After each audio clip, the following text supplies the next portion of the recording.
Olá, meus caros Honey Badgers e minhas caríssimas Honey Badgers, mais uma vez aqui, Rodrigo Tismar Borges e Ricardo Richter, em mais uma edição do Crypto Wrap-Up. Hoje, totalmente focado em análise on-chain, né? Estamos aqui no Principado da Moca, nesse dia abafado, cinza, né? Mas que teve uma semana extremamente interessante aí para quem opera em cripto, para quem é interessado no assunto, para quem quer operar em cripto. Foi uma semana muito interessante e que trouxe vários ensinamentos para a gente e muito orgulho para a nossa equipe, porque a gente conseguiu.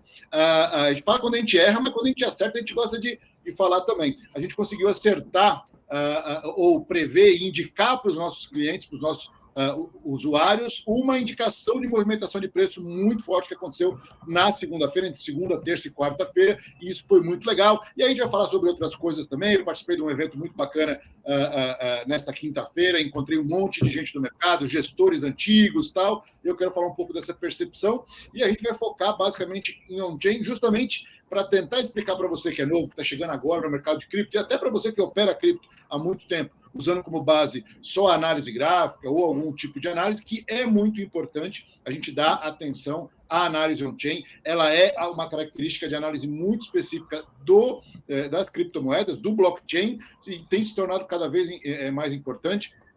Quando eu converso com gestores, principalmente do mercado tradicional, né, gestores de investimento que estão se interessando por cripto, por vários motivos que eu também vou comentar mais para frente, e explico a análise on-chain, todos ficam muito interessados em conhecer, e eu não tenho dúvida que isso fará parte da maioria, ou todas as metodologias de análise das principais gestoras que investem em cripto como um foco principal, ou as que têm no seu portfólio também. Vamos falar de regulação que teve nesse evento, muita coisa acontecendo. Então, eu já queria engatar com você, Ricardo, seja bem-vindo mais uma vez, falar com você. O que você viu essa semana e quais foram os principais pontos que a gente pode destacar aí dessa análise on-chain? Fala, Rodrigão. Fala aí, pessoal que nos acompanha. Então, tivemos aí uma movimentação de preço muito interessante para quem conseguiu antever o movimento, né, e se posicionar. Deu para tirar aí fazer uma boa negociação no mercado.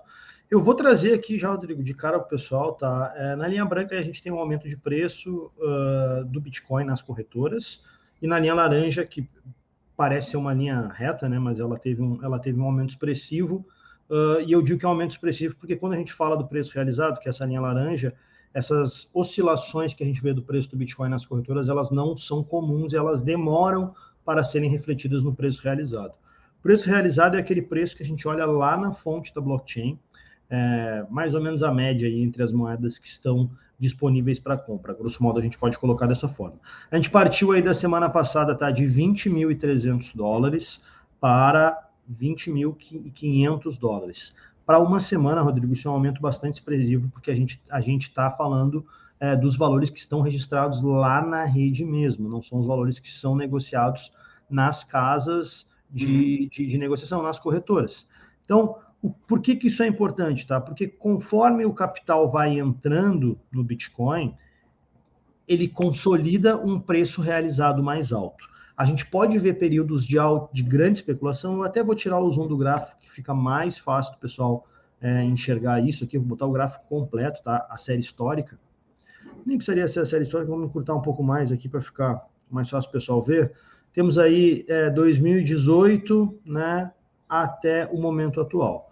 Quando a gente vê esses picos de preço lá, como a gente viu em 2018, aqui em 2021, aqui também a gente vê um descolamento muito grande das duas linhas, né? O preço das corretoras, o preço em dólar, ele vai lá no pico e a gente vê que esse aumento ele acompanha, mas ele descola muito. Então, o preço realizado, ele não absorve tanto a oscilação, né, da especulação financeira que acontece dentro das corretoras. Para os investidores de longo prazo, e a grosso modo também, Rodrigo, eu costumo dizer para algumas pessoas, tá, que o preço realizado é como se fosse o preço no contra-cheque. Se a gente fosse olhar a média do valor registrado de todas as moedas na blockchain, a gente chega no preço realizado. Ah, Ricardo, mas eu não vendo meu Bitcoin por $20.500, como se falou agora, se o preço nas corretoras ele é de 34 mil aproximadamente, tá? Mas é claro que não, né? Agora, em outros momentos, a gente pode ver que teve a inversão desse valor, onde o preço realizado aqui, por exemplo, em dezembro, 4 de dezembro de 2022, a gente tinha $20.100 nas corretoras, e a gente, aliás, com preço realizado, e a gente tinha 17.100 dólares nas corretoras. Preço realizado abaixo do preço das corretoras costuma ser um sinal excelente para acumulação. Quem faz aquela estratégia de DCA não vai se importar muito com isso, mas quem espera um momento ideal, olhe para o preço realizado. Essa é uma métrica importante de análise on-chain que a gente pode tirar vantagem aí em relação a, por exemplo, aos papéis das empresas, que a gente não consegue ter uma comparação tão clara, né, Rodrigo, de valor realizado para valores de corretora. Inclusive, teve uma atualização dos dados on-chain aí bem recente, onde o Glassnode parou de chamar, tá? Capitalização, as métricas ainda têm esse nome, quando a gente procura aqui, ainda tem esse nome, mas é a capitalização realizada e a capitalização de mercado. Agora eles estão chamando de capitalização de mercado contra valuation. Então, valuation é uma palavra muito, muito comum e muito, muito famosa no mercado financeiro tradicional. Quando a gente fala de empresas, a gente gosta de saber qual é o valuation das empresas e nem necessariamente o valuation é o market cap. E a mesma linguagem está sendo adotada para as criptomoedas, o que reforça o ponto de que sim, os dados on-chain estão sendo cada vez mais utilizados, cada vez mais incluídos nos relatórios. Eu queria falar também aqui que preço realizado, tá, Rodrigo, para quem não sabe e já acompanha o mercado tradicional, ele já é um indicador presente nos relatórios da Fidelity. Então, a Fidelity, quando ela traz relatórios que ela fala de Bitcoin, o preço realizado, assim como outros indicadores, já estão presentes lá.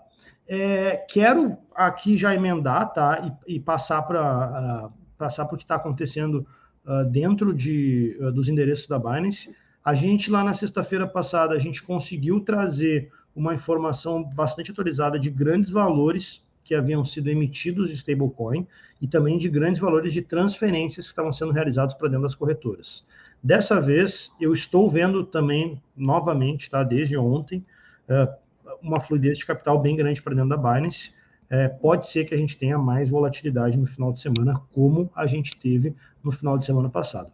Podemos cravar essa informação? Não, não podemos. Mas a gente vê aqui, ó, 59 milhões de dólares a 3 horas, 59 milhões de dólares a 5 horas, a 5 horas de novo, 7 horas, 157 milhões a 10 horas, 14 horas atrás 58, 19 horas, 23 horas, e depois lá a gente retrocede no dia anterior e os fluxos de capital continuam acontecendo. Olha só, 318 milhões de dólares no dia de ontem, tá? Em uma única transferência para a Binance. Notei também que quando a gente muda aqui pela Coinbase, a gente tem também alguns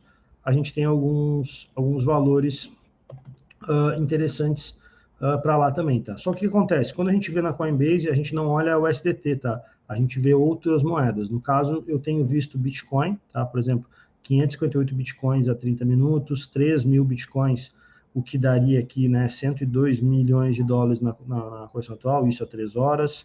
Há 16 horas atrás, 2.700 BTC, 2.000 BTC a 18 horas. Então, tudo isso para a Coinbase e para a Binance. Está acontecendo, sim, uma grande movimentação de capital nesse momento dentro de blockchains, nesse caso aqui a gente conseguiu ver Tether, Bitcoin e também Ethereum.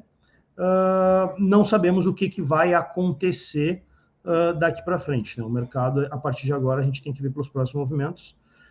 O que levou, né, da última vez, no final de semana passado, essa grande movimentação de capital aí acabou levando um aumento de preço, como a gente viu aqui no gráfico de preço realizado.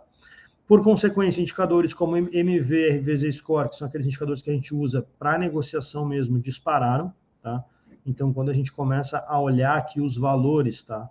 Máxima de 6 meses, MV, RVZ Score fazendo máxima de um ano, ó, aproximadamente um ano, tá?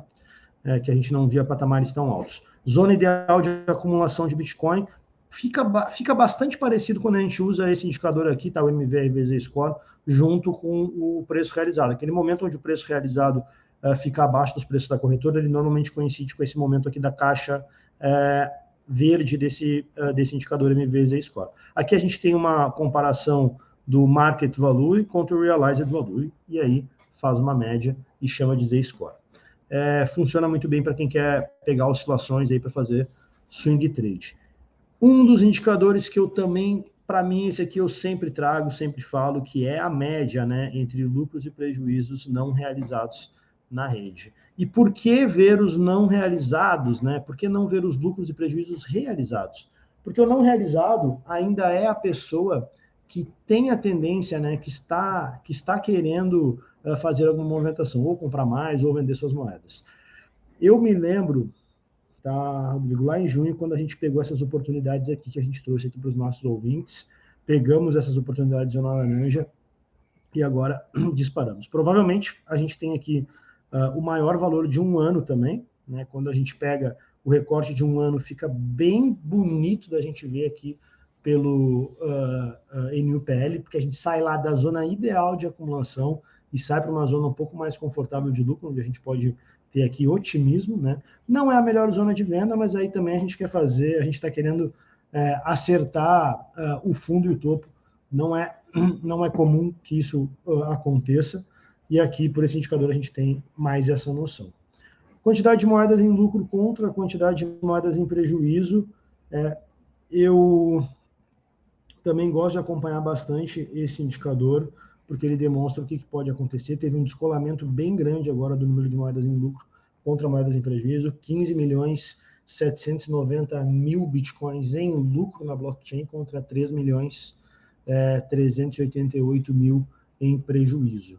Muitas moedas em lucro, muitas porções de Bitcoin em lucro, muitos endereços em lucro, pode indicar um movimento de virada aí, levando a uma queda de preço momentânea. Lembrando que o cenário macro ainda é aquele cenário de aprovação de ETF, estamos aí a 180 dias mais ou menos do halving, tem várias coisas para acontecer, mas quando a gente tem boa parte das moedas em lucro, é natural que algumas pessoas queiram vender, colocar esse lucro no bolso aí e entrar depois novamente na operação com um preço mais abaixo. Por isso que eu gosto de olhar essa comparação. E quando a gente olha lá na série histórica, tá, existem momentos, sim, de inversão desses indicadores. Parece que estamos indo para um desses momentos de grande descolamento, mas basicamente esse é o indicador que a gente pode chamar, né, de venda ao som de violino, venda ao som de violinos e compre ao som dos canhões. Então, quando a gente vê aqui grandes porções de bitcoins, aqui, ó, 9 milhões e 100 em lucro e 9 milhões e 700 em prejuízo. Som de canhões, totalmente. Aqui a gente tem 17 milhões em março de 2021 de Bitcoin, 17 milhões e meio de Bitcoins de prejuízo contra apenas 1 milhão e 50 de Bitcoins em lucro, que a gente tem som de violino. Então, é um indicador que ajuda a gente também se guiar onde estamos, né? Os indicadores on-chain, eles costumam funcionar mais como ferramentas de navegação, aí podemos dizer assim, dentro das negociações, dentro das operações, porque a gente precisa cruzar vários deles e olhar a quantas anda o mercado como um todo. Passando aqui para a questão de infraestrutura, né, e tecnologia atrelada à rede, coloquei uma média móvel aqui de 30 dias no hash rate e encontrei um all-time high. Significa que alguns portais de notícia, algumas notícias já podem considerar que a gente está vendo, porque fica muito fácil a gente tirar um print desse gráfico, extrair ele aqui, né, Rodrigo, e postar lá no blog, postar lá como notícia, olha, o Bitcoin está num novo all-time high, isso gera muito clique, isso gera muito interesse das pessoas. Então, trazendo aqui, quando a gente traz aí para o dia, a gente está um pouco longe ainda, o último all-time high foi lá no dia 15 de setembro, não é um problema, até porque a dificuldade de mineração está para se ajustar aí, e aí a gente vai ver, provavelmente ela vai se ajustar para baixo, acho que ela não vai se manter, mas olhando médias móveis maiores, se ela se ajustar para baixo, o próximo ajuste com certeza é para cima, dado esse crescimento tanto do hash rate quanto da dificuldade. Quando a gente coloca uma média móvel de 30 aqui também no hash rate, olha na dificuldade de mineração, olha como fica curioso esse gráfico aqui, ó. Como um obrigatoriamente acompanha o outro, e a dificuldade sempre está aí próxima, né, ao hash rate. Isso aqui, eu costumo dizer que também é um gráfico que demonstra como que funciona a tecnologia da blockchain para garantir a segurança dos blocos, tá? Quanto mais difícil é de minerar os novos blocos, mais cálculos precisam ser feitos por computador e esses cálculos dependem de energia elétrica. Então, se a gente entrar em detalhes técnicos aí, fica praticamente impossível o Bitcoin ser hackeado com essa quantidade toda de cálculos que precisam ser feitos num segundo. Não existiria energia elétrica suficiente para que você calcule num tempo hábil de descobrir ou hackear um bloco antes dele ser minerado e tornar ele perpétuo lá dentro da blockchain.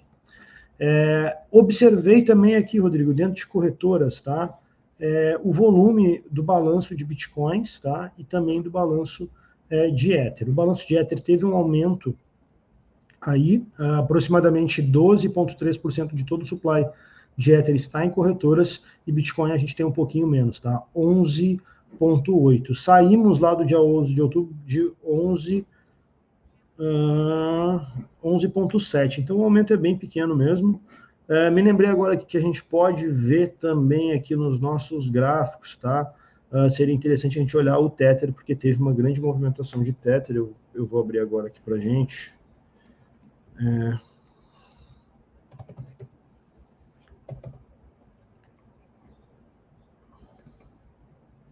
Essa semana foi bem tumultuada num bom sentido, né? Muita coisa aconteceu. Eu estava olhando que as consultas no Google em relação a onde comprar Bitcoin explodiram mais de 800% nessa semana, é uma indicação. Então, e conversei nesse evento que eu comentei para vocês, eu também conversei com o pessoal de corretoras que estavam lá, e, no geral, estava todo mundo animado com essa movimentação e com esse interesse dos investidores, né? Na verdade, eu costumo brincar aqui, eu até antes de fazer essa semana em qualquer análise on-chain, eu até comentei aqui internamente com os amigos meus, falei, cara, o primeiro indicador que vocês podem procurar é o indicador de busca no Google, tá? Procura lá para o Bitcoin, como é que está a busca no Google, como comprar Bitcoin, e você vai ver aí que tem uma coisa bastante interessante, tem uma correlação direta do aumento do preço pelo aumento de buscas. O interesse público, ele força, né, que o preço vá para cima, porque Bitcoin é um ativo escasso, e aí a gente vê isso na prática. Nos gráficos de Tether, que a gente não tem grandes alterações, tá? A gente tem um aumento, claro, expressivo da semana, mas não tem nada que marque aí grandes movimentações, pelo menos não por enquanto, tá? Essas movimentações que a gente viu aqui no Whale Alert, elas estão acontecendo ainda. Tem muito capital fluindo para dentro das corretoras, isso é natural. Para simplificar um pouco a análise para as pessoas, tá? Eu agora, de maneira geral, acompanharia o próprio CoinMarketCap, tá? Eu viria aqui no próprio CoinMarketCap, eu acompanharia de perto, assim, tá? Essa questão do crescimento da capitalização de mercado total e também de Bitcoin ou da outra criptomoeda que você tem interesse. Uma última notícia para fechar aqui. Ricardo, desculpa te interromper, só para a gente usa essas ferramentas como o CoinMarketCap ou mesmo o Whale Alert do Twitter, muito mais para mostrar para você que você não... Sim, claro que você ter uma ferramenta como o Glassnode é importante se você quer avançar nesse tipo de análise, mas ela não é essencial. Existem outras informações públicas que podem te dar acesso, claro que não de uma forma profunda como do Glassnode, mas pode te dar acesso a algumas informações que são relevantes aí para a sua análise, né? Então, porque a gente fala, pô, mas o Glassnode é caro, então, putz, como é que eu faço? Então, dá para você seguir alguns perfis que são importantes no Twitter, dá para você usar o CoinGecko, o CoinMarketCap e outras plataformas também para obter informações concretas, né? Então, a gente sempre gosta de mudar aqui, assim, tem muita coisa pública interessante disponível para você que é investidor poder estudar.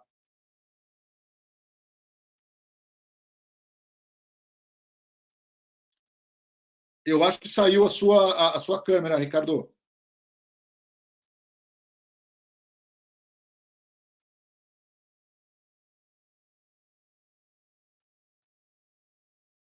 Caiu, talvez ele tenha tido algum problema na internet.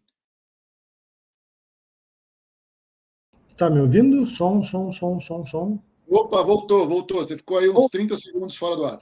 Voltou na outra câmera aqui, aparentemente, não sei o que aconteceu aqui, mas o que a gente estava passando aqui, né? Eu resolvi abrir aqui, tá, o preço do Ether contra o preço do BTC, e aí preço mesmo, tá? Esse preço que a gente vê na corretora, e a gente está tendo um descolamento bem grande, tá? Tem uma correlação aí acontecendo, que também o povo aqui o pessoal pode acompanhar pelo CoinMarketCap, tá? Pelo gráfico aqui de dominância do Bitcoin, tá? A gente está tendo aí a tendência que a gente tenha um aumento da dominância do Bitcoin nas últimas semanas, isso está acontecendo, tá? Desde 2023 para cá, isso vem acontecendo, pela perda de confiança nas corretoras, pela perda de confiança em outras altcoins, e também por desenvolvimentos que estão acontecendo dentro da blockchain do Bitcoin, aí, como o crescimento da Lightning Network e alternativas de pagamento.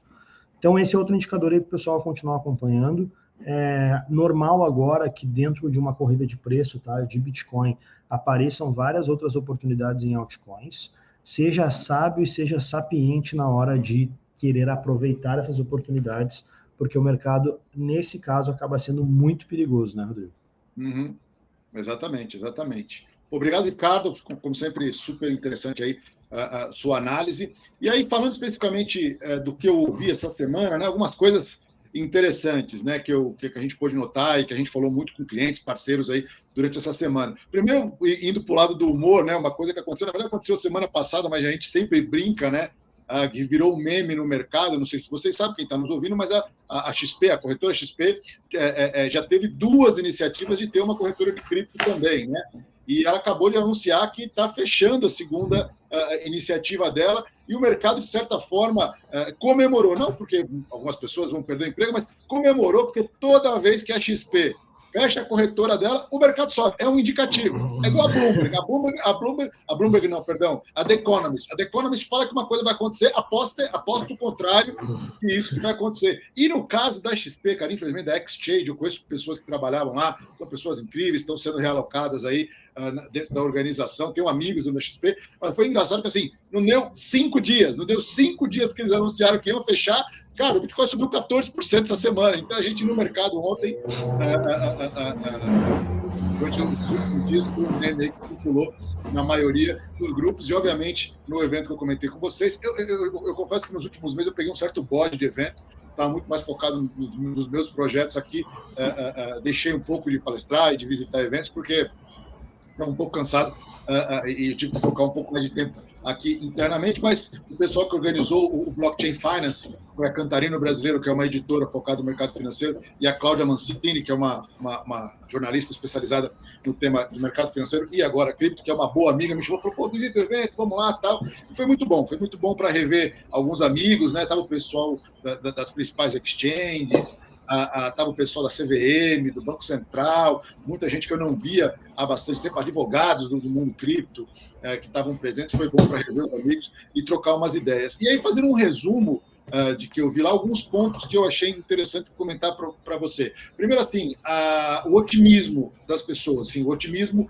em relação a como o mercado cripto está se desenvolvendo e está criando muito disso, né, falando localmente, por uma percepção.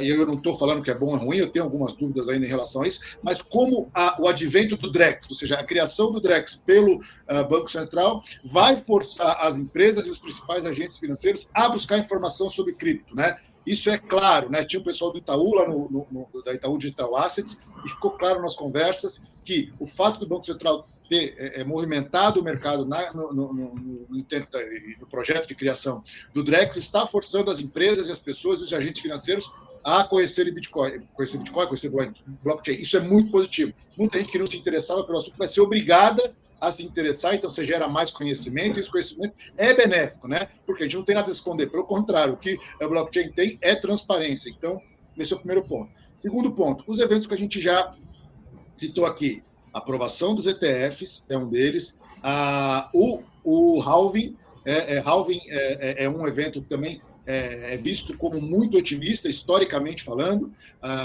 então eles vejam isso. E também uma coisa interessante o momento atual de incerteza do mundo vem trazendo está obrigando, melhor dizendo, os agentes econômicos a perceberem e a buscarem ativos descorrelacionados com o mundo cripto, com o mundo tradicional. Então, isso vem trazendo uma atenção, tanto que nas últimas semanas, nos últimos dias, se você notar durante essa última semana, houve uma descorrelação muito grande entre os ativos tradicionais, vamos dizer assim, de risco, e os ativos de cripto, principalmente o Bitcoin. Então, assim, o Bitcoin subiu a semana inteira, e a gente teve uma tremenda volatilidade nos ativos de cripto. Então, essa descorrelação, esse descolamento da percepção, na visão da maioria dos agentes que eu falei, do pessoal de corretora, pessoal de gestora lá, é exatamente isso. Eu tive uma conversa muito boa com o Alexandre Vazar-Reli. Quem não conhece, ele é na minha opinião, uma lenda no mercado.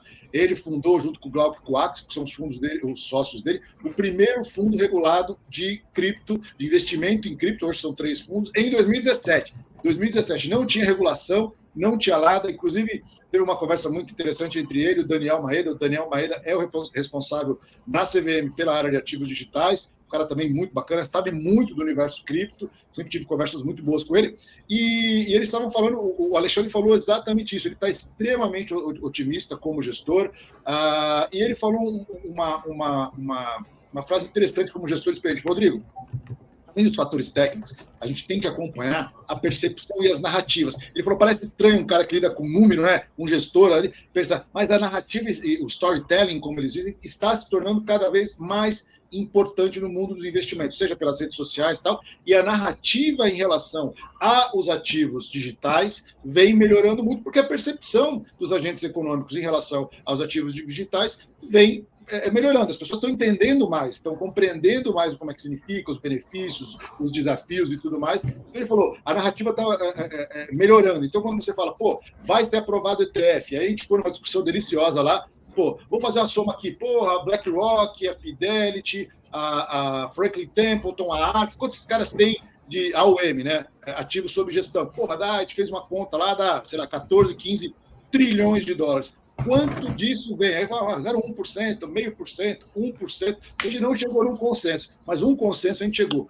Qualquer porcentagem, se for 0,01%, já é muito dinheiro vindo para cripto e, dado aos volumes de negociação que a gente vê nesse momento, vai faltar cripto, ou seja, a demanda vai ser muito maior do que a oferta. E até esse pico que teve agora, quando eu conversei com o pessoal das corretoras, mercado Bitcoin e outras corretoras, assim, houve um aumento no volume de transações, mas ainda está 20%, 30% do que era no passado, né? Principalmente as exchanges que são auditadas. Então, assim, tem muito volume para entrar e tem muita gente para voltar a negociar cripto, que estava parado, guardado, ou short ou long. Ou o cara vendeu lá e está esperando ver o que acontece, ou o pessoal guardou o Bitcoin, muitos deles tiraram das corretoras e para ver o que acontece. E quando você vê os grupos de discussão também de investimento em cripto, isso é muito claro. Existe uma narrativa e uma percepção muito boa. Então, esses 3 eventos, né? O halving, a aprovação dos ETFs, que todo mundo fala que deve acontecer nos próximos meses, 3, 4, 5 meses, no máximo, isso vai fazer um boom. Aí eu perguntei, mas isso já não está precificado? Em parte, sim. Mas essa discussão que a gente teve, esse debate de o quantos por cento vem dessas grandes gestoras, um consenso também que a gente chegou lá, já separar. Então, assim, já tem grana. Ninguém monta um ETF, um fundo, se o cara não tiver já clientes interessados. Por quê? Porque o fundo tem um custo. E se você não tiver um mínimo de investidores, o fundo não se paga. Então, com certeza, existe uma percepção. Então, que vai vir muito dinheiro, né? E essa percepção de que ninguém funda um fundo de investimento no Brasil, se não tiver, pelo menos aí, para ser muito sincero com você, algo em torno de 30, 50 milhões de reais já preparado para entrar no fundo, porque senão o fundo não se paga. Então, é interessante essa percepção. A gente fez essa conversa que foi muito, muito gostosa lá. Aí falamos sobre Drex, sobre uma série de coisas. Assim, essa percepção muito... E para terminar os 3, o halving também, que é algo importante.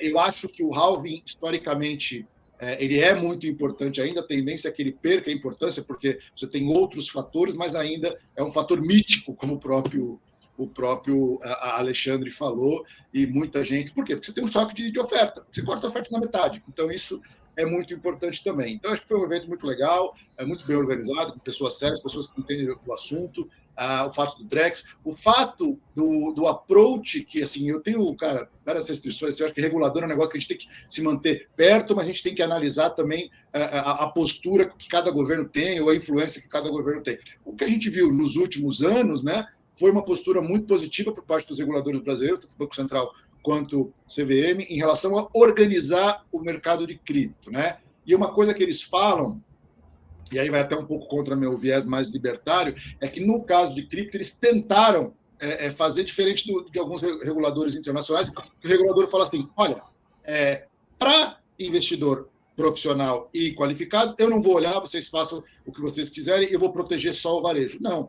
O regulador brasileiro, foi uma fala do próprio Daniel Maeda, foi que assim, a gente tentou regular tudo, no sentido de criar, e a gente sabe que o profissional e o qualificado têm um conhecimento maior, ele sabe se proteger, mas criar uma estrutura que pode ser mudada, né? Ainda não existe uma lei final disso, mas pode ser mudada para que isso aconteça e o mais importante, que haja um aprendizado, né? E ele foi muito nesse. A gente ainda está aprendendo e a gente tem um foco como regulador e aprendendo tudo. Essas inovações que vêm principalmente do institucional, né, que é quem, vamos dizer, puxa a corda para que a inovação aconteça, absorvendo, ajustando para fazer. Então, foi um cenário muito, muito positivo nesse evento. Espero que tenham outros aí organizados por esse pessoal, porque foi um evento muito bom. E o mais importante, eu não tenho só malho de venda, como tem muito evento por aí dos patrocinadores, né? Teve discussão, teve debate, teve gente que discordou de uma série de coisas. Falaram muito sobre tokenização de ativos, que eu acho que também é uma outra tese muito importante sobre isso, né? No mais, eu já falei da XP, que é uma pena, fecharam, mas, né, o mercado conseguiu, a história seguiu, né, ela rimou, ou seja, a tradição aconteceu, foi só a XP fechar a exchange, bombou o preço de cripto de novo, né? Sobre esse, tocando, quer falar alguma coisa? Não, eu estava até acompanhando no Twitter, né? Teve outros gestores do mercado financeiro que haviam aí já também. A gente até estava brincando que daria para a gente criar um indicador baseado quando essas pessoas aí dizem que o Bitcoin morreu ou que o Bitcoin não tem mais jeito, porque é sempre a partir daí que a gente vê um pump desses daí de preço, e isso acaba sendo um viés aí, né? Uma coisa curiosa, uma coisa que já acontece há muito tempo no mercado, né? Exatamente. Em relação à regulação, duas notícias importantes que aconteceram é que a Turquia, o governo da Turquia declarou que vai ter uma nova lei regulando cripto até o final do ano que vem, o que é positivo, né? Vamos ver como é que vai ser essa lei, mas atrai institucional, a partir que você tem. Taiwan também declarou que vai ter uma lei específica para regular cripto. E sobre o mercado em geral, duas coisas que eu queria falar. Primeiro, assim, todo mundo fala, o NFT morreu. Gente, não morreu. Ele está sendo reavaliado, e o mais importante que eu sempre digo, mais importante que a figura do macaquinho derretendo, ou do pig, ou de não sei o quê, é a tecnologia. A tecnologia NFT, ela é muito importante, ela vai mudar a vida da gente em vários sentidos, né?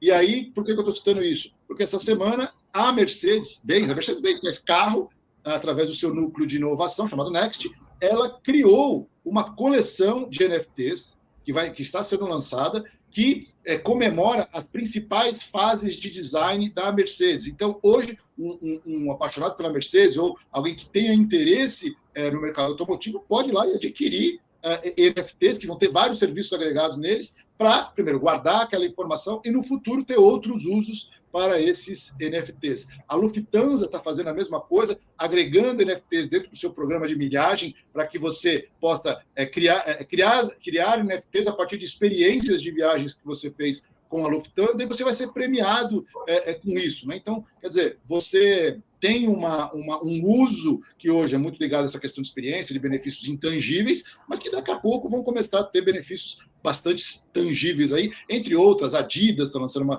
um estúdio físico e também virtual, no qual produtores de conteúdo vão chamar Triple Stripes Lab, que eu achei muito legal o nome, que é um laboratório onde produtores de conteúdo digital vão poder trabalhar conceitos, inovações, quase como se fosse uma incubadora dentro do universo Adidas, ligados a NFT. Isso eu vejo muito positivo, é uma indústria que vem se desenvolvendo dentro do mundo cripto, mas à parte, né, porque não fala de moeda, de mercado financeiro, mas eu vejo isso com muita positividade. E para terminar, essa semana teve uma declaração, né, teve um evento no qual o nosso querido Gary Gensler, para quem não sabe, é o CEO, o chefe, ou sei lá qual o nome que dá, presidente da SEC americana, que é a CVM americana, que está sendo bombardeado nos últimos meses pela demora na aprovação, perdeu ação na justiça, SEC. O cara está sendo muito pressionado a aprovar os ETFs de spot de cripto, né?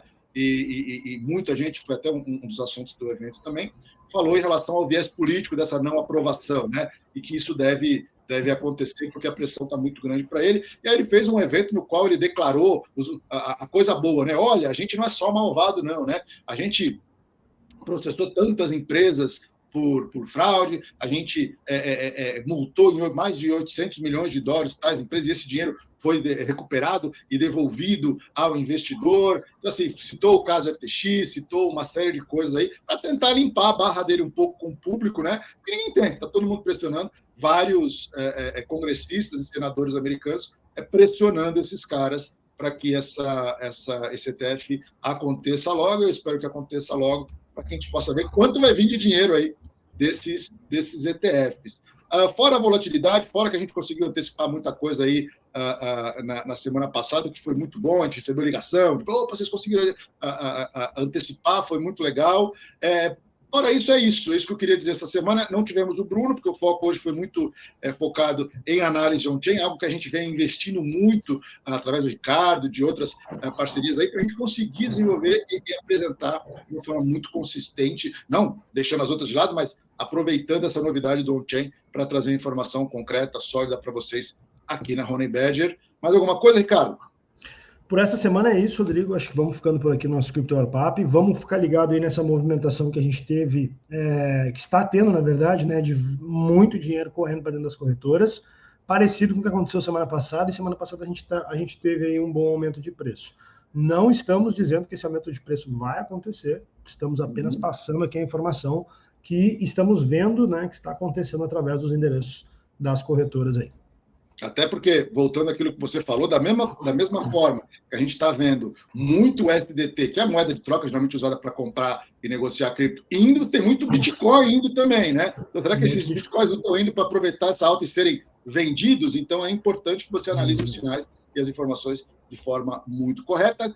Fique com a gente, nos siga nas redes sociais, a gente está cada vez mais ativos no Instagram, no Twitter, no LinkedIn também. Quem não segue lá, Honey Badger Research, lá é um canal que a gente utiliza mais para artigos, para, vamos dizer, materiais um pouco mais profundos e mais maiores, né? Com mais informação, não tão ágil como a gente faz aqui em vídeo ou mesmo nas redes sociais, mas siga a gente lá no Twitter, no X, ou o nome que você quiser dar, no Instagram e tudo mais, tá bom? E, obviamente, no YouTube também, com os nossos Crypto Wrap-Ups e com os nossos vídeos. Um grande abraço a todos, aproveitem o final de semana, mas vamos ficar de olho aberto, pode muita coisa acontecer nesse final de semana.